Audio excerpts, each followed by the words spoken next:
Hey, this is Scott, and today this is the first of what I guess you could call a two-part series talking about the Canon 35mm RF f1.8 Macro IS USM. What a mouthful. This lens right here for the Canon RF mount. So this video will be talking about just the design, the build quality, the physical features of this lens, and the second video will be talking more about image quality. So if you want to check that out, I will have it up very soon, so just check in the video description for a link to that when it is ready.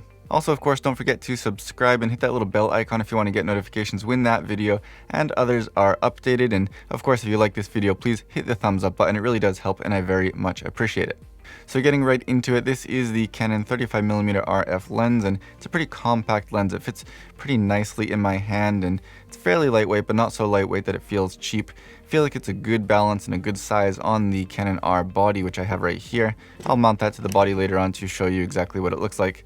But it feels actually pretty good. I mean, most of the Canon lenses, even not their L series, do feel pretty decent, but this definitely feels a little bit higher quality than their other non-L lenses. In terms of the design, I generally like what they did here with this lens. It's a very simple lens, but it looks pretty nice. I like this, matte black finish here. It feels pretty good. It's plastic, of course, but it feels really good. The little silver kind of ring here, silver grayish ring at the back. When you mount it on the camera, which also has that ring around their mount, it just looks like a really nice kind of finished, professional, clean look. And, this looks like a good lens, I think, when you have it mounted on the camera. Doesn't look cheap, doesn't feel cheap. But it's a simple design. You just have a couple switches here for your autofocus and stabilization. You get a couple of rings. This ring is the manual focus ring, and it is focused by wire. It's a decent feeling focus by wire, but it is focused by wire. It doesn't do anything when this is not attached to the camera. And also you don't have any little window here with your distance markings. That can be a little bit awkward, I guess you could say.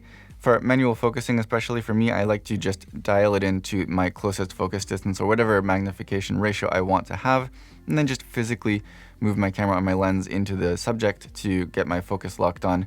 And you can't see that here on the lens. You have to look on the screen of the camera, which for me just feels a little bit less natural. But for focus by wire, I found that this did feel okay compared to some others. It's not going to be the easiest for manual focusing during video because it does depend on the speed that you turn it. It will move faster from point A to point B or slower depending on the speed that you turn the ring.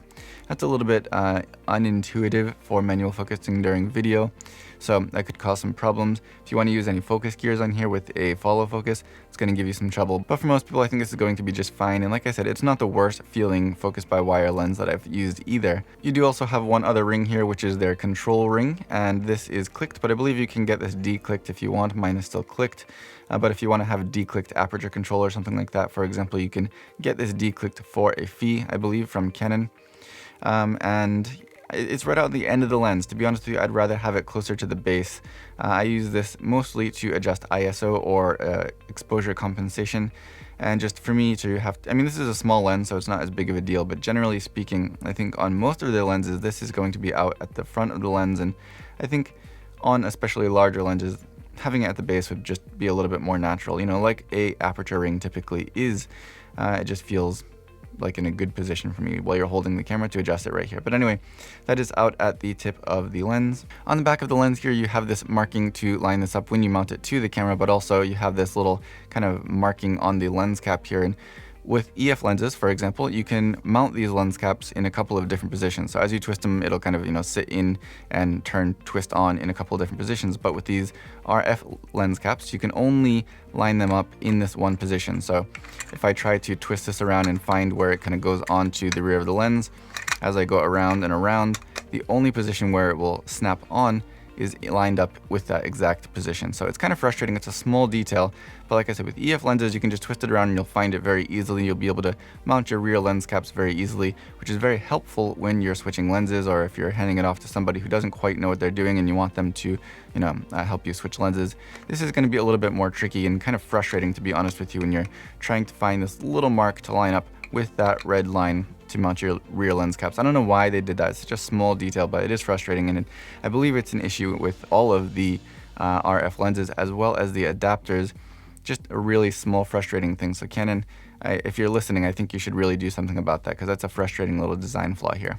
Anyway, looking at the rear of the lens, this does not have any little gasket here indicating any level of weather sealing, so you might want to be a little bit more careful with this in the elements.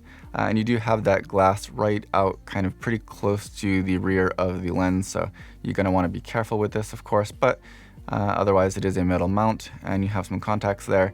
The additional contacts, of course, with the Canon RF lenses to get a little bit more a faster or higher level of communication between the lens and the camera body, which is cool. But yeah, that's all there is in the back. And as I struggle to get this lens cap lined up again, let's take a look at the front of the lens. I have on here now their lens hood. Yeah, believe it or not, there is a lens hood attached to this right now, and it's just this right here. This is the smallest, most insignificant lens hood that I've ever seen, and it's actually not even included with the lens. I got this separate and it cost about $30, which is insane because this is basically just like the frame of a filter in the size that it is. It's insane. This is the lens hood. And I've tested it. It actually really doesn't do anything significant in terms of flare or anything like that. And I just have it because the glass is pretty close to the front here, and if I want to carry this around as just a typical walk around lens with my family, I want to make sure that my kids are not, getting their fingerprints all over the glass and stuff, or that, I don't bump this up against anything. So this doesn't give me a whole lot of protection, but it does give me a little bit of protection against that front element there. So that's the reason that I use it. But yeah, this is insane. I can't believe they don't at least include this with the lens. It's just a piece of plastic and it's like the size of a lens filter. It costs $30. You got to get it separately, but whatever. It does help a little bit. And of course you can screw your other lens filters right into here. The filter thread is 52 millimeters here, and this lens cap, which does fit directly on the lens, will also fit directly on the filter, the lens hood. So that is the same size diameter. Otherwise, that's all you're getting at the front here. This whole section does move in and out when you focus, but we can't see that unless we connect it to the camera. So let's go ahead and do that.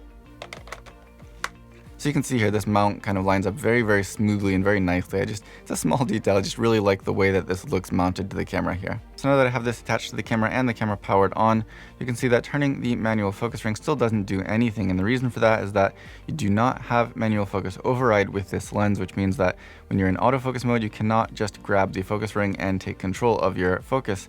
You need to switch into the actual manual focus mode to do that. As I twist this to the right, it's extending towards that close focusing distance. So when you're focusing on near macro distances or just closer distances in general, it's going to extend a bit, maybe a centimeter or two, not so much.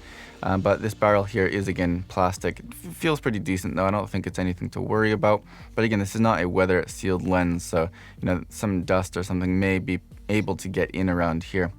Again, this is a focus by wire lens, so this is all electronics, not a manual focus mechanism. So if you're pushing on this or applying some pressure to the front element here, this could possibly damage the lens, but this seems to have a mechanism built in where if you apply a little bit of pressure, it will automatically retract that, I think to avoid any damage to the lens itself. So that's pretty cool. Also, if you have this lens hood, I feel weird calling this a hood, but if you have this attached, that will extend with that barrel. It screws right into the front filter threads, so that will also extend with the barrel. When you turn the camera's power off, it will automatically retract the lens to infinity focus, which in this case is all the way retracted. And you can see right there. So that will keep that safe when you're transporting it. You don't have to worry about getting this pushed in and damaging any of those internals there. In terms of autofocus noise, I found that it is a little bit noisier in photo mode compared to video mode. And now I have my video autofocus set to a slower speed, and that might play some role in it. But generally, actually, I did find there was a significant difference in the noise between those two modes.